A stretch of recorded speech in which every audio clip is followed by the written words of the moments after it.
All right, so good sushi, good offer, bad offer. What makes a good competitive offer? Hi everyone, my name is Ariel Caraja and welcome to another episode of The Broker's Table, your digestible guide to New York City's real estate market, where we mostly drink a lot and then talk a little bit about real estate.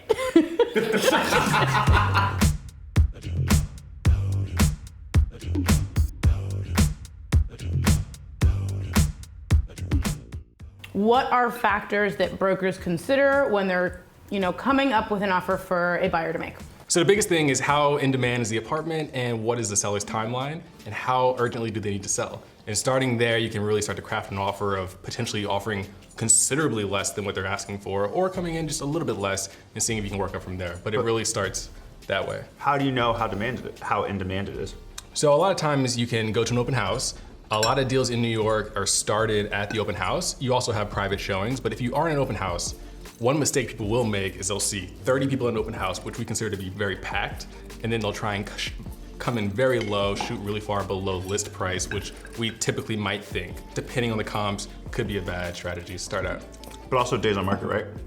Definitely days on market. You don't want an apartment that was just listed. A lot of times sellers are really eager. So if they just list an apartment and then you shoot them in the foot and come in really low, that's probably a bad move. But once again, it just depends on what's on the market and the comps. So what would you say are reasons why somebody wouldn't take an apartment or why something would sit on the market for longer than usual? Yeah, one, it actually could be the seller and the seller's motivation. Sometimes people are emotionally attached to their apartments, and when doing so, they price them based on sometimes the renovations that they put on, and people want to return on the personal renovations that they did. And so it's priced very high, and they have in mind the price that they want, and they won't budge on it. And unfortunately, that does come at a cost for days on market being longer to them if they'll wait for the right price to come in. And there's a lot of nuances that happen when deciding on whether or not you should put in an offer at a lower or coming in at ask, because just as much as everyone wants to get a deal, sometimes the price of the apartment is the deal,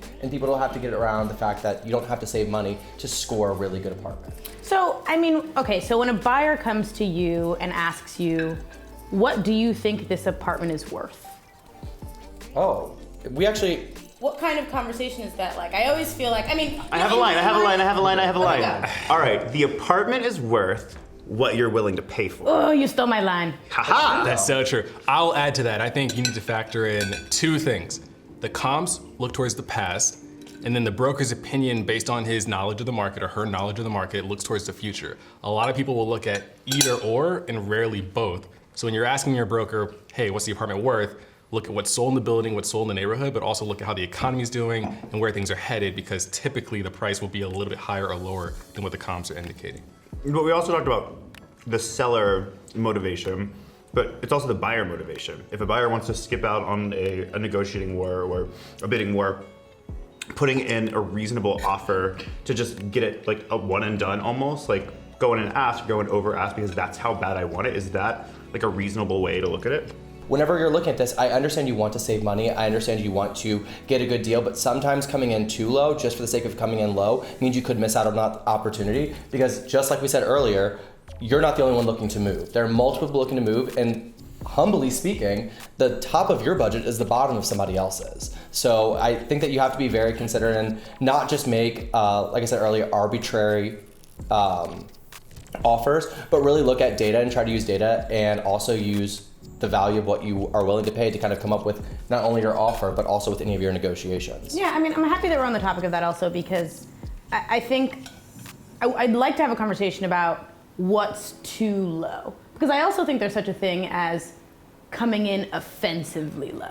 For sure. And I think that's also so much a part of making an offer competitive is not offending someone to the point where they just don't even want to deal with you moving forward, So I think what's too low might depend on who the buyer is. I know a lot of investors purposefully come in low routinely because that's their business model of trying to uncover good deals. And they're okay with, going to a seller and almost insulting them with the low offer. But somebody who's looking for a place as a primary residence, as a broker, we really caution them about don't come in too low because you might not even get a counter.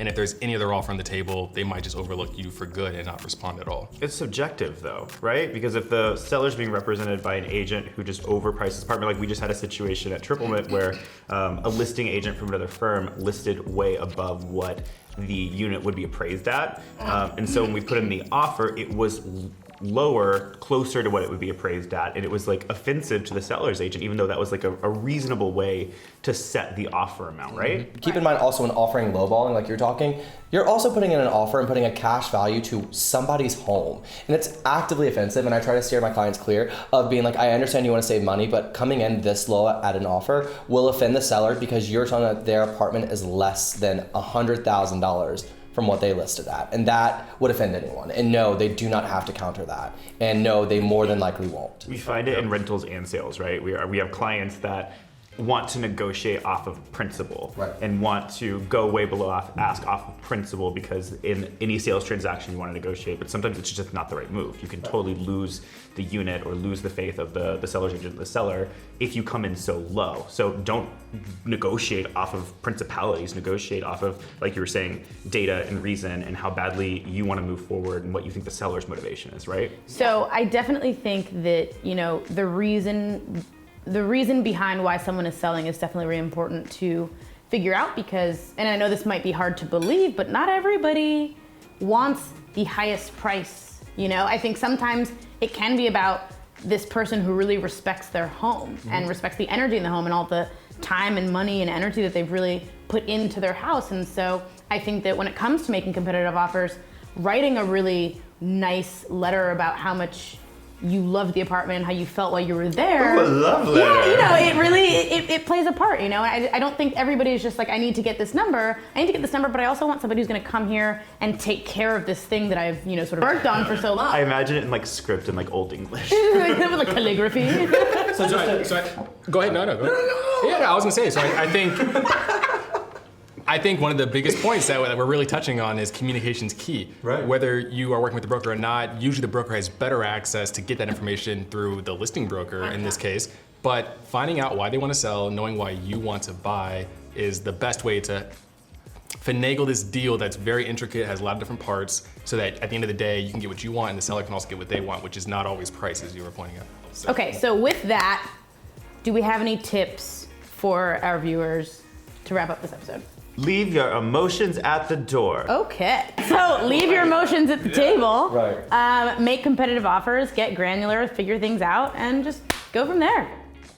I will also add that you should know how much the apartment's worth to you, because even though you might be up against 1,000 buyers. Yeah, but that can change. No, listen, there's only one apartment. Right. Even if you're buying a new development and there's a lot of the same floor plans, there is only one apartment that meets what you're looking for in terms of that specific space with that specific view. And if you fall in love with it, be willing to fight. I disagree. I think you're shooting yourself in the foot if you think there's only one apartment that can be right for you. I don't. If you fall in love with an apartment, you get stuck and then you have no we place. have seen, plenty of we vision have to seen, see. You're saying this from there are different personalities who would agree with what you're saying. There's a seller or buyer who There is would agree nothing with worse. There is nothing worse than comparing an apartment to an apartment you lost.